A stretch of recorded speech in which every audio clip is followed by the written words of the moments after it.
I didn't know. I've been through 8 different countries to get here, and not one of them had the border closed at night. It's absolutely disgusting. Τελωνείο ευζώνων, ουρές, ταλαιπωρία και εκνευρισμός. Το τελωνείο κλείνει στις 11 το βράδυ, με αποτέλεσμα εκατοντάδες τουρίστες, ομογενείς που έρχονται για διακοπές και εργαζόμενοι να είναι αναγκασμένοι να ξενυχτούν στα αυτοκίνητά τους μέχρι τα ξημερώματα για να μπουν στην Ελλάδα. Στις 7 η ώρα την Τετάρτη ξεκινήσαμε από Γερμανία. Περάσαμε από Αυστρία, Ουγγαρία, Σερβία, Σκόπια.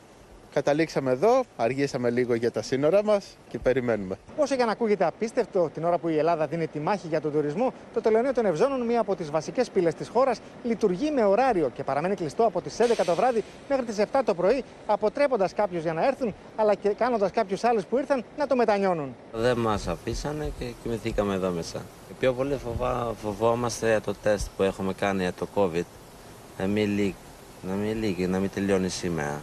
Αλλά ακόμα και όταν το πρωί ανοίγουν ξανά οι πύλες του τελωνείου των Ευζώνων, η ταλαιπωρία δεν σταματά και οι ουρές μεγαλώνουν αφού οι έλεγχοι είναι οριζόντιοι και γίνονται και σε αυτούς που έχουν εμβολιαστεί. All of them have certificated. They finished with vaccination in Serbia and we didn't have any problem until now.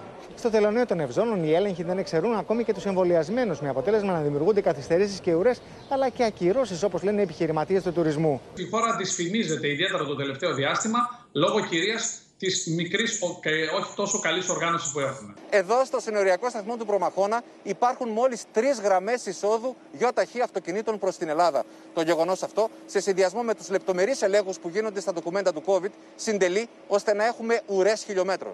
Η ταλαιπωρία είναι πολύ μεγάλη, αφού η αναμονή στις ουρές φτάνει τις 3 ώρες και οι τουρίστες δεν μπορούν να πιστέψουν πως ακόμα και οι εμβολιασμένοι θα πρέπει να ξαναπεράσουν από έλεγχο. We had some negative tests, PCR from Sofia, and we were vaccinated as well. So we expect that we'll not have to do any more tests. I don't need to get tested again because I had a negative PCR and a first shot of vaccine.